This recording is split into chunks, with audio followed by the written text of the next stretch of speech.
Сайн байцгаана уу хүн үзэгчдээ. Өнөөдөр манай Defacto нэвтрүүлгийн зочноор саран дээр хөлөө тавьсан дэлхийн 2 дахь хүн ноён Buzz Aldrin оролцож байна. Good evening, sir. Welcome to Mongolia. Well, thank you. Wonderful welcome so far. So please tell us about this walk, your famous walk. So many people wrote about that. So what was the feeling? Was it easy? Where's the oxygen, all this?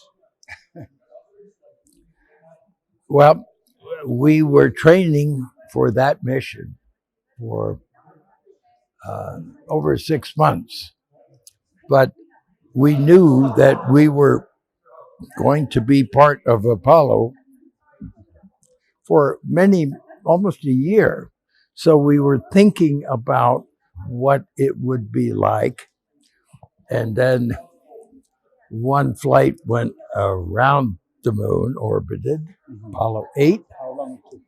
And then the lander was flown first in Earth orbit. And then the lander went to the moon, but didn't land. So then we were the next, Apollo 11, with Neil Armstrong, Michael Collins, and myself. So we were getting used to training on the surface. And it was not a surprise at all. The most important, the most moving moment was when it landed. And the light comes on. And then I said, Neil is over here. I said, contact light. Those were the first words, not the famous ones. The famous words were Houston, Tranquility Base, the Eagle has landed. We were the Eagle. Yes. Those are called. When the ship is coming, when the first could not land, the second landed. What was how does it land from the ship which is flying around the moon? Well, we separated on the far side of the moon, and then came down to lower altitude on the front side. Landed there, but the ship was moving. We started the engine for descent, and it took about 11 minutes of descent. So once you touch it, once you said these famous words, when you decided to go out, there is no oxygen. So was it difficult to walk? You were almost. No, we had a big backpack that supplied the oxygen and the cooling water. Yeah. To walk, what was it? Well, we had to open the hatch, depressurize the cabin, so it's a vacuum. Then we opened the hatch, and Neil Armstrong backed out, feet first, went down the ladder, and I stood by the window and watched him. And we had a very modern invention called a clothesline with a pulley. And so I sent the camera down to Neil because we needed this rope going down and back because the boxes with the rocks in that we would bring up later were heavy. Yes. And we couldn't crawl up the ladder. When there is a weightless and still you are taking out certain things, piece with you. So that weight was feeling? Moon, is it weightless? There is gravity. There's 1/6 gravity Of our planet. On the moon is 1/6 Of our gravity. of here. Yes. Yeah. So that means if it was here, 6 times could be heavier. The rocks Here, you were taking, yes. So how you could take it out? Well, the rocks weighed here maybe 40 pounds and 2 boxes. Yes. So they were 6 times less. 6 times less. Yeah. So then now after you came back, everything started. people was surprising, asking questions. Even you had the punch to one guy who was asking you, Oh, when we came back yes, to Earth. yes. What kind of this controversial attack to you gives you feeling today? Well, it's many years, Yes, 48 years Yes. ago. And many people are not living anymore, but I'm very strong. Yeah. And I'm very active in the future. When I came back from the moon, still in NASA, I was waiting for my children to get out of school. Well, we made a long trip around the world, meeting different countries, kings and queens, dictators. So, what was the questions they have asked most about you from the moon that you think the people, human being, is most curious about? Well, it's a natural question to ask, what did it feel like? Okay. Feeling is not really something. I mean, you walk around, but you don't feel things. You're light, and you have a big helmet and a backpack. So now, in the head, you think. And when I was down on the surface, just a minute or two, there were two words that I hadn't thought before, but they described the magnificence of human beings like Neil Armstrong and myself being on the moon. And yet what we looked at was so lifeless. Nothing growing, no air, no clouds. The sky is black. The sun is very bright behind us. And we could very clearly see the horizon and little craters. Nothing like anything here on Earth. Even Mongolia, I'm sure. All right. Okay. Well, so I said the second word was desolation. Magnificent desolation, because there was just no life. And it still is not a good place to live. my last You question. have to need a lot of things to help to be able to live there. That's my last question is about this ongoing talk to exploit moon, to take minerals, all these conversations. What is your position on that? Is it possible? Is it good? It is feasible? Well, we're human beings. We're curious, and we want to explore. And so I think this is a new horizon. Well, a horizon, but this is a new opportunity of going out in the universe. So we should go. Yes, And we should take We will- minerals. bring back Minerals, minerals. Is that sense? That is, Well, there's a lot of science, and the most important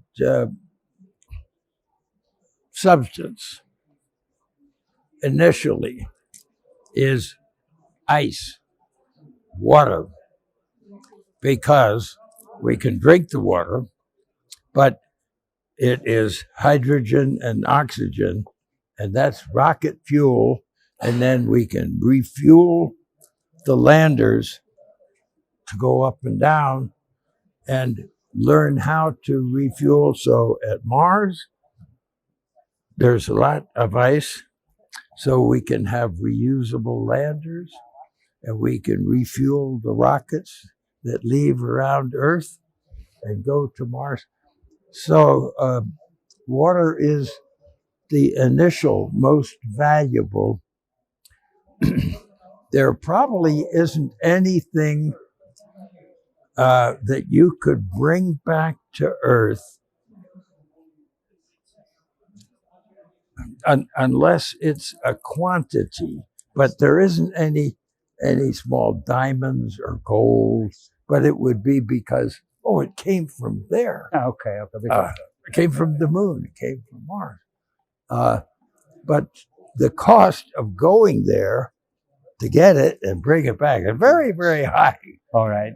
Buzz, thank you very much for coming to this. Very program. welcome. And for nice words to our people, Mongolians. And I know you're busy with now another meeting. Thank you very much again. Well, thank you.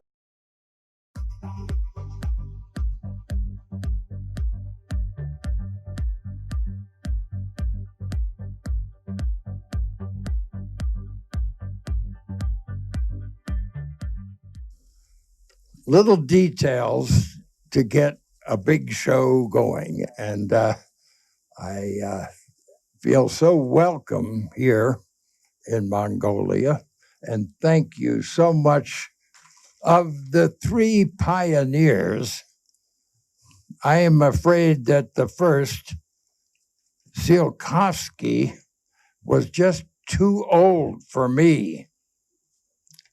But I did meet Herman Oberth at a birthday party when he was 90 years old. For Robert Goddard, the American, he was my father's physics professor in college.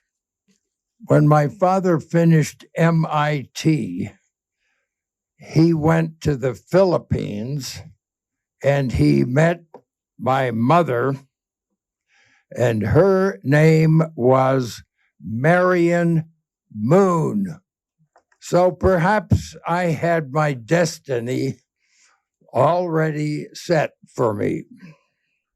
I feel that I have been so lucky in my life to have been, my mother was born the year that the Wright brothers flew. My father participated in World War II as an Air Force colonel when he left. And of course, I flew airplanes, and I was in the Korean War for the last part and destroyed 2 enemy aircraft. I would have been in the Vietnam conflict, but instead, space beckoned, and I went to MIT and then was selected as an astronaut in 1963. The Mercury program with 1 astronaut was over by that time. My very good friend, Ed White, was the first American to float in space in 1964 in the second Gemini spacecraft with 2 people in it. Ed White was a very close friend of mine. He was 1 year behind at the military academy at West Point. He was very instrumental in my getting into a very spirited fighter squadron. That was a long time ago, 1956 to 59. And we had a wonderful squadron commander. I invited them for a reunion in Florida, where I live now. He is 96 years old, but very, very spirited. My first space flight was the last flight of the 2-man Gemini flight, Gemini 12, and I flew with Jim Lovell. We did several rendezvous And of course, I had originated procedures for rendezvous at MIT, and I was called Dr. Rendezvous. Again, I was very fortunate because I was in the right place at the right time, and Neil Armstrong and I were on the backup crew for the first flight that orbited the moon, Apollo 8. And so, lucky again, Neil Armstrong, Michael Collins, and Buzz Aldrin were given the great honor to be the first to attempt a landing on the moon. And of course, we were lucky again. No, we were very skillful and landed on the moon.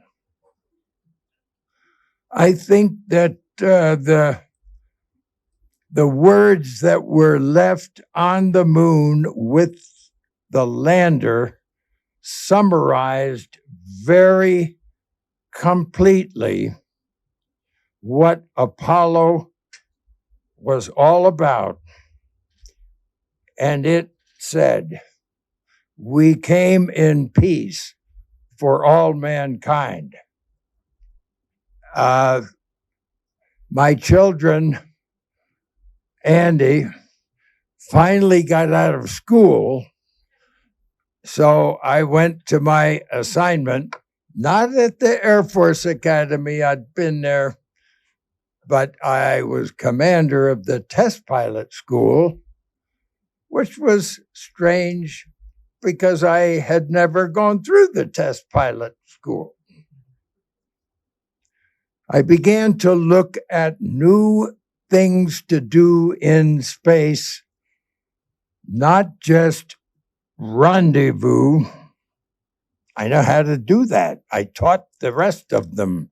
But could we go to the moon and come back to Earth, go back out again and back again? Yes, I discovered that we could do that, but NASA was not impressed. So a very great leader who was the leader of NASA when we went to the moon said to me, "Don't worry, why don't you use gravity assist and look at Earth and Mars?" He said, "Why don't you use the gravity assist between Earth and the moon and use it between Earth and Mars?" And that was in 1985, 32 years ago, something like that. And I've been working on cycling orbits to Mars ever since then. And now my program for the future is called Cycling Pathways to Occupy Mars.